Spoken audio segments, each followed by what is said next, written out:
if you want to do art full time, I think you need to have a really honest conversation with yourself and decide if this is something that you're willing to do. You have to be obsessed with it. You really do. I don't, there's right now, especially, I haven't had a day off in 2 months. And I'm working 8, 9, 10, 11, sometimes 13 hours a day.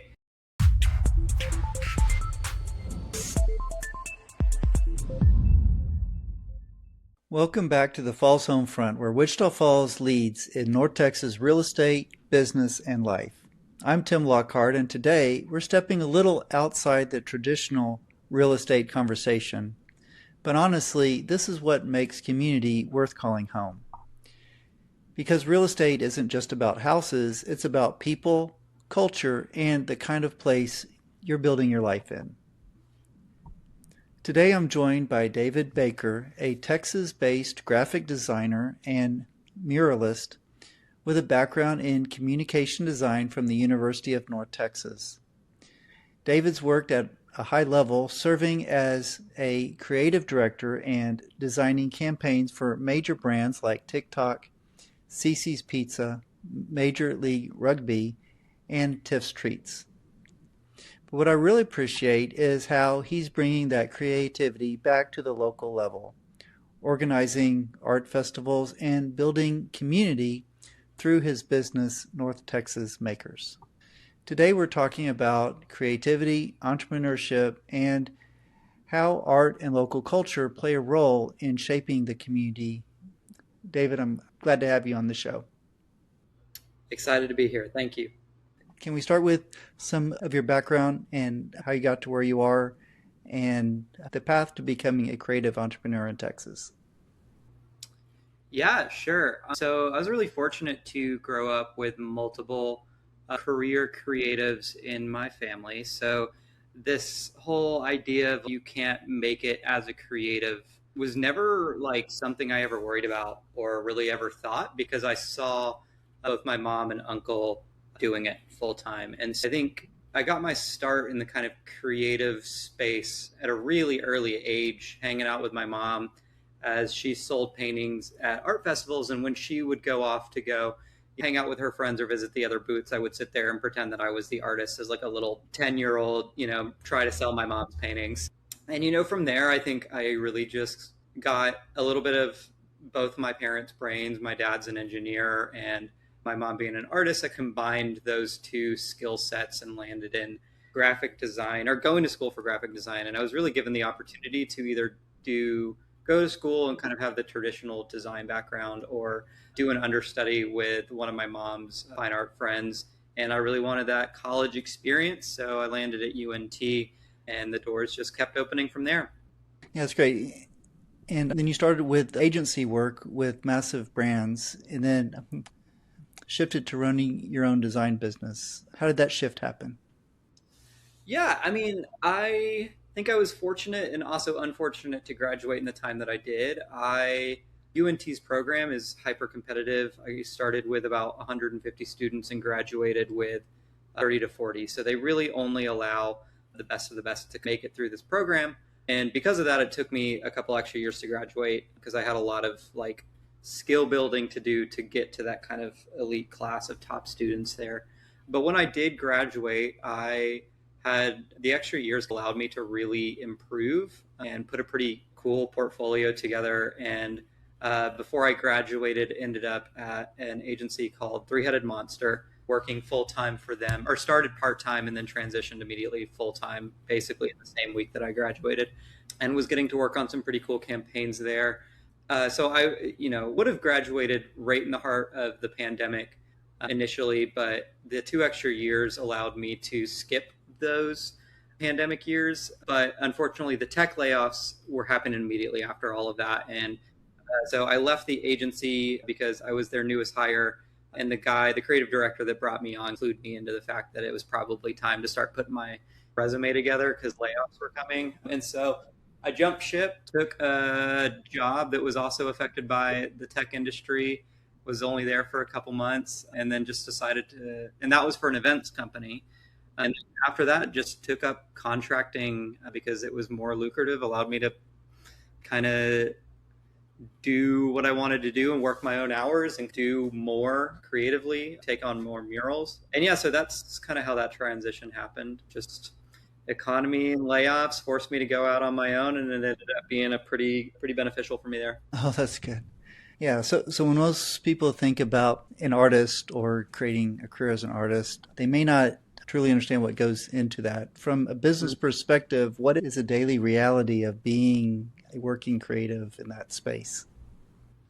Yeah, this is something that I could talk about ad nauseum. I like to think about my kind of success as a creative in the terms of like how would I impart this knowledge on to somebody else, and there's a lot. And I think what ultimately a lot of young creative people don't realize about the business of art is that the business side of art is really important, just in the same way that it is in any industry. And I think one thing that's really allowed me to exceed or to kind of exceed even my own expectations and the kind of success that I've had is just having that understanding of the kind of business behind art. There's this thing that I keep telling myself that somebody more creative than me told me, and that there's really two ways to make it in this industry. And step one is to get good, and step two is to market for yourself. And the better you are at step one, the easier step two will be. There's a million ways to get good, and there's a million ways to market yourself. And just,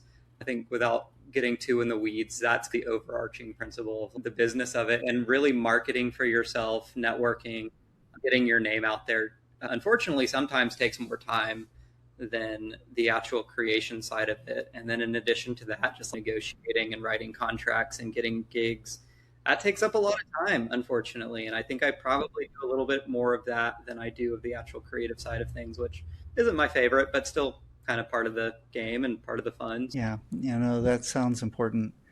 Yes, how Mm-hmm. do you balance the personal artistic vision with the strict demands of marketing deadlines and client budgets? Don't maybe I don't know. It's difficult. I think I one of the benefits of going to school for graphic design is that I think that what art school teaches you is how to create and express through a visual medium very freely, whereas design school is going to teach you a lot of the same core foundational skills, but with the restrictions of clients, working with clients. And I think I'm glad that I went the design route rather than the fine art route, because I think the design route has taught me how to work with businesses and brands and individuals to meet their needs. And you're really designing and creating in a box when you're coming at from a design approach. So I always start talking about balancing what the client wants with what I want to do.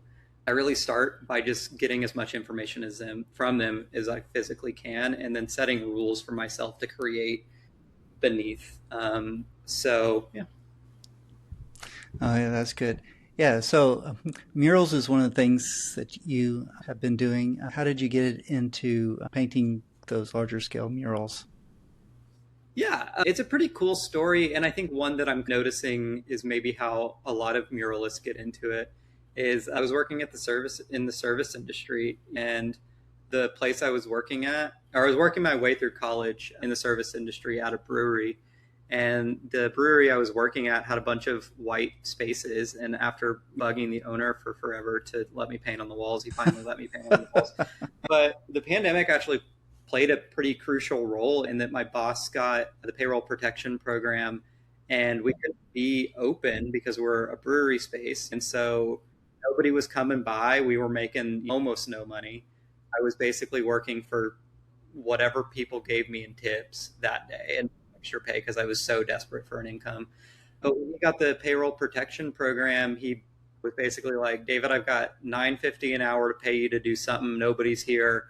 Design a bunch of murals so that when we can reopen, this is a totally different place. And so I did my first five, six, seven, depending on what you count as a mural, pieces in this space. And none of them exist anymore. That's part of the game, but that's what keeps us all employed. People painting over our stuff. But yeah, that's how I got my start. I think that's how a lot of people get their start. One of the avenues. Oh, okay, neat.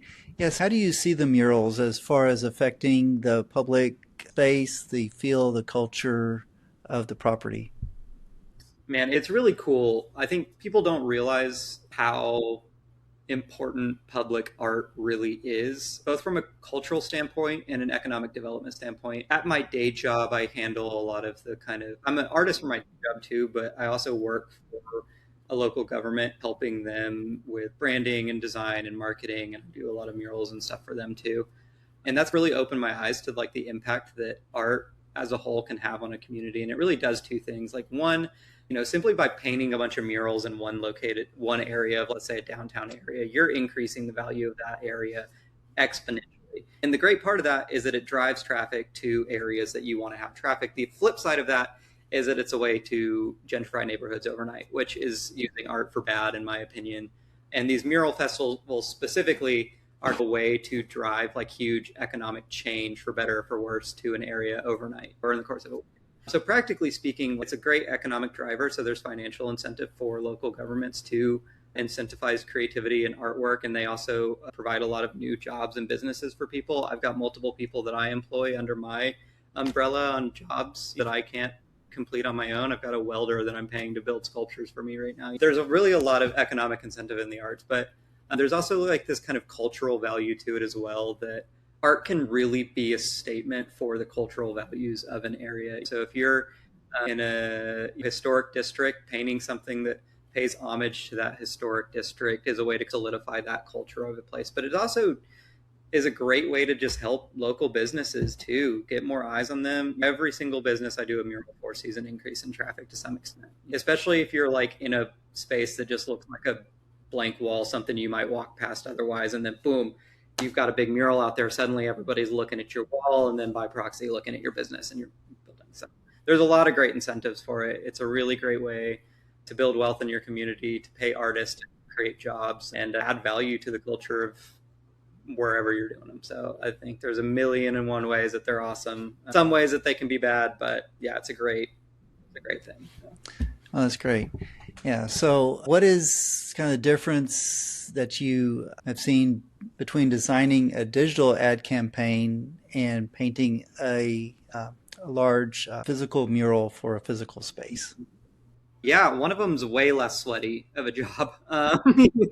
Like I've had, I'll bring some of my graphic designer friends out sometimes to help me paint these murals, and they're just like, "Man, this is a lot harder than I would have expected," especially in Texas when it starts. Like this is the latest of the year, like mid-May is the latest I like to paint murals because it's too hot and I can't keep enough water in my body to stay hydrated.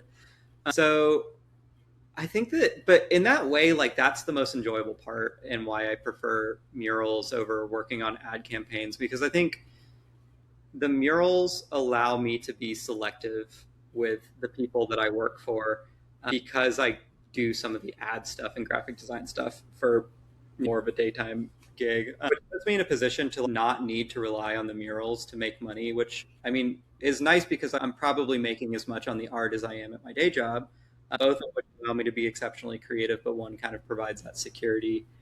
And so I think the ad campaigns, though, it's also just much less fulfilling for me personally because it's typically working for some large company that has a lot of oversight. And so any creative idea you have typically just gets critiqued into the ground, and every cool fun idea that you've had is no longer fun or cool. And I can say that because I don't really do the advertising stuff anymore. I just get free range over all of the creative projects I get to do now, which is part of the reason why I left advertising too. Is just I just frankly despised that every creative idea I had was getting just critiqued by some company, and we couldn't do things that were a little like more scandalous, like not scandalous, but we couldn't really be. I didn't feel like I was being challenged to the extent of my creativity with murals and with small businesses and people with, they give you a lot more trust too, which is why I prefer working with small businesses, because especially locally, because they are hoping that you have their best interest in mind, and that kind of gives you the most creative freedom, which is cool too. So really that's all it comes down to is the creative freedom. I just enjoy the lack of it in advertising, and which is why I switched over to working for myself and working with small businesses and working with the city. So, yeah. Well, that's good. Speaking of challenging yourself, you like to take on projects that scare you. How do you embrace that risk and how does that help you with scaling your business? Yeah, I think being afraid of projects is and still saying yes to them has done kind of two things. One, it's gotten me out of my comfort zone and helped me realize the extent of what I can and can't do. And with that, I guess it's good in some other stuff. Taught me how to delegate out tasks and collaborate with other artists, which has been huge. But it also has just allowed me to take on projects that I don't think were possible. And it has put me in positions where I have to figure out how to do something. Like when I first started painting murals, I didn't know how to paint a mural. I had an idea of how I might go about painting murals, and I painted a couple. And the great thing about murals is that you can paint over them and restart. Nobody wants to do that, but if they went horribly wrong, I could have done that.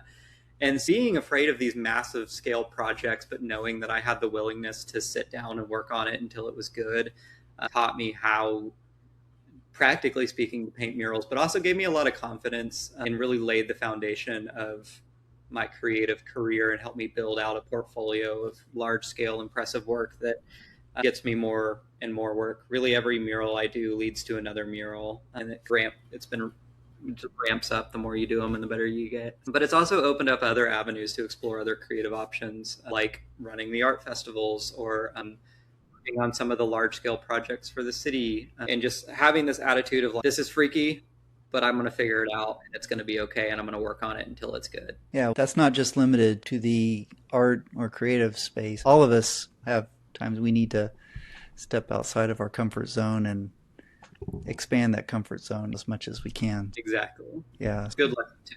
I think a lot of that really came from the comm design program too, and it taking me 6 years to make it through that competitive program. I think that there were times where I was up for 2 or 3 days straight almost having to crank these projects out. It's really competitive.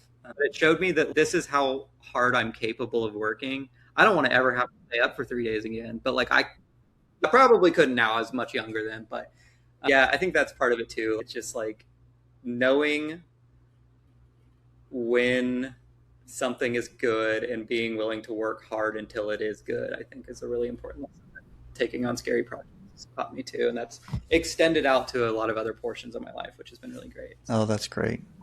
That's great. You mentioned the community aspect and the festivals for the North Texas makers. How that come about and how is that contributing to the community and the growth of the region? I guess I should start by saying that we had to put the North Texas makers on hiatus about almost 2 years ago now because my the partners that I was running the LLC with, one of them was starting a family, or they both got married around that time, and I was transitioning from working for myself full time into full time employment again, and just getting too busy with that and my outside work to maintain the festivals. However, there are plans and talks to bring it back now that things are getting more settled. But that was really cool. That came about in 2019. There was a really popular art festival called Fold Fest, and they shut down. And a fellow artist and I had been floating the idea of starting our own art market. And so we asked for their permission to take their model and repeat it in the same space. It was that brewery I was working at again. And yeah, we got their blessing and it grew from there. Our first event was going to be like 35 artists, a live band, drinks, food. And then the pandemic happened and we had to shut down. And so during the pandemic, we really utilized that opportunity to, when it was safe to do, create opportunities for artists to make money because we were all struggling. And so that kind of helped us like grow our reputation and brand in the community by providing as many opportunities for artists as we could, which opened the doors for us to really launch hard after the pandemic ended. So we basically moved our little 40-person, doubled the size of our show while planning that during the pandemic, got the attention of Thin Line Festival, which is Denton or Texas's oldest documentary film festival. And in the kind of final 2 years of the show, we collaborated with them to shut down our like downtown square area, bring out 100 artists, live bands, a bunch of other activities. And so that was at its peak. Yeah. And then That was good. We're doing something similar here in Wichita Falls. We have the After Hours Art Walk, which very cool. is the first Thursday of each month from April to October, and then they may extend it in November if we have good weather. Hit or Oh, miss. Sometimes it's nice, sometimes it's snowy. So, but yeah, the first Thursday of every month, and they have artists, they have different vendors out, food vendors, food trucks, very musicians, and cool. things like that. So, yeah, it's Yeah, I think we're about to start our kickoff like first Fridays here in Denton, doing okay. something similar. I'm really looking forward to. So we're getting our studio, the artist I share the studio with, we're getting that space ready to sell work out of and have studio visits and teach little classes and stuff. Same kind of preparation for that first Friday, kicking back off. Yeah, that's good. Yeah, something that people might have a hard time kind of getting their mind around is how do you define success in the art world today? I guess it's really such a broad question, but I think and success for people means something completely different. We were talking about define becoming the two steps to becoming a successful artist is getting good and marketing for yourself. But I think really the first step to becoming a successful artist is defining what success means to you. And this is something that I've spent a lot of time thinking about. And I remember at a very distinct moment 2 or 3 years ago where I realized I am getting to spend 90% of my day work, or 39 out of the 40 hours a week that I work, I'm making art and being creative and I'm doing things that I genuinely enjoy. And I'm able to pay the bills, go on a vacation every once in a while, and have some money left over for fun stuff at the end of the day.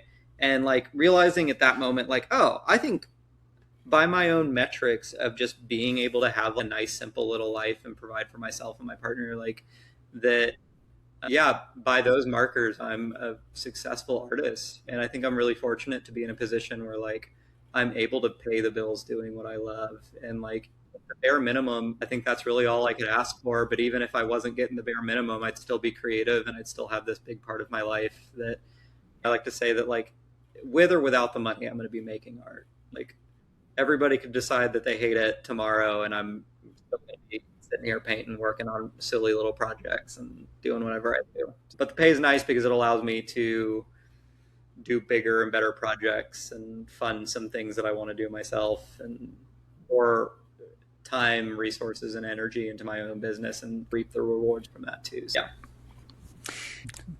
Yeah, that's good. There's a lot of people that don't enjoy what they do and they're doing it for the paycheck. So it's really great if you can make money and earn a living doing what you love. So that's really good.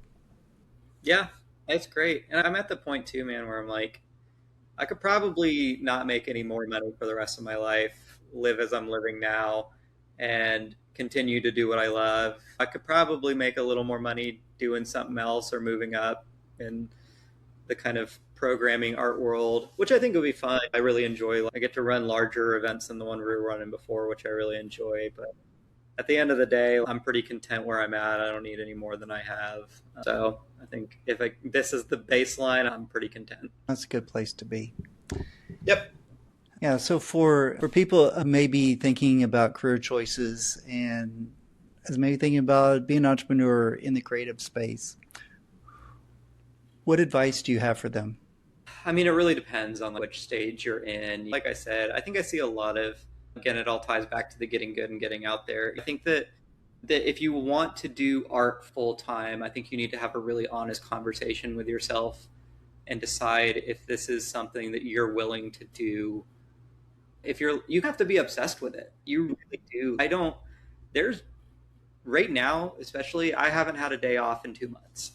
And I'm working 8, 9, 10, 11, sometimes 13 hours a day, which really is fine because I'm doing art and I'm doing what I love. And I'm, again, like I would be doing this anyways, but like it can be exhausting, especially when you're like tied into projects that have deadlines and you have to get stuff done. Like I've got had 4 projects at the beginning of this month. I'm down to 2. I'm finishing the last 2 out. They have to get out the door. And that's on top of the work that I do for the city, right? Which is also creative stuff. So it's just constant all day, every day. And so I think you have to ask yourself, like, is this something that I'm willing to dedicate an excessive amount of time to build a career? And if the answer is yes, then by all means, spend as much time as you possibly can getting good, learning from the people that are better than you, networking with people that are better than you, comparing yourself to them. But if all you want to do is have this as a hobby and like a value add to your life, then yeah, just enjoy yourself and see what comes of it. I think though that there can be some combination of both, which is that if you really enjoy art and you're constantly doing it, you're going to get better over time. And if you're seeking opportunity to improve, it's going to happen. And I think that if you play your cards, you're going to be able to make a living off of it at some points. I think it's just a big part of it's just being really honest with yourself about your goals and what your success level would be and where you want to get. Yeah, overarching, but there's also like a million other points. So I think it depends on the artist too. But I think collaborating with other artists too is such a huge thing that a lot of people miss, especially young artists. Everybody thinks they have to do this on their own, but the best growth in my business has come through collaborating with others, saying yes to really any opportunity that comes my way, whether it's speaking to somebody on a podcast or donating a piece to somebody's charity. You never know where opportunity is going to come from. And I think that this idea that there's a right place and a right time, being in the right place and the right time is so true for the arts. Like you have to be in the right place at the right time. But I think what people don't realize is that there are more right places and right times, the better your skill set is and the more you put yourself in the right places. So every opportunity I have now is because I know somebody and was in the right place at the right time, but I also am in those spaces as often as I possibly can be. So it's opened a lot of doors for me. A lot of doors have closed, but I'm opening them as fast as possible. David, thank you. That was some good advice, I think, and I appreciate you coming on. And this is a great reminder that building a strong community goes way beyond the real estate. It's people like you that make a place feel alive. Mm. For anyone listening who wants to connect with you to follow your work or get involved or find out how they can get a mural at their business, how do they connect with you? Yeah, Instagram's kind of my most prominent social media, although I don't have any social medias on my phone, so it'll probably take me a while to get back to you if you contact me then. Or there, I'm just David Baker Artist, all one word on Instagram. My website is davidbakerartist.com. Email is davidbakerdesigner@gmail.com. You can reach out to me any of those places. I love to talk art. If you've got a project in mind that I can't figure out how to do, I definitely know somebody that can do it for you. So yeah, reach out. That's great. Thank you. Yeah. And for those listening, a takeaway, pay attention to the people building things around you, whether it's real estate, business, or arts. That's what creates opportunity and the quality of life. If you got value from this episode, please like it and share it with someone who cares about where they live and building a strong community. So thanks for tuning in to the Falls Homefront, and we'll see you on the next one. Appreciate you tuning in. Want more insider tips on buying, selling, and investing in Wichita Falls and North Texas? Subscribe now and keep watching. Your next move starts here.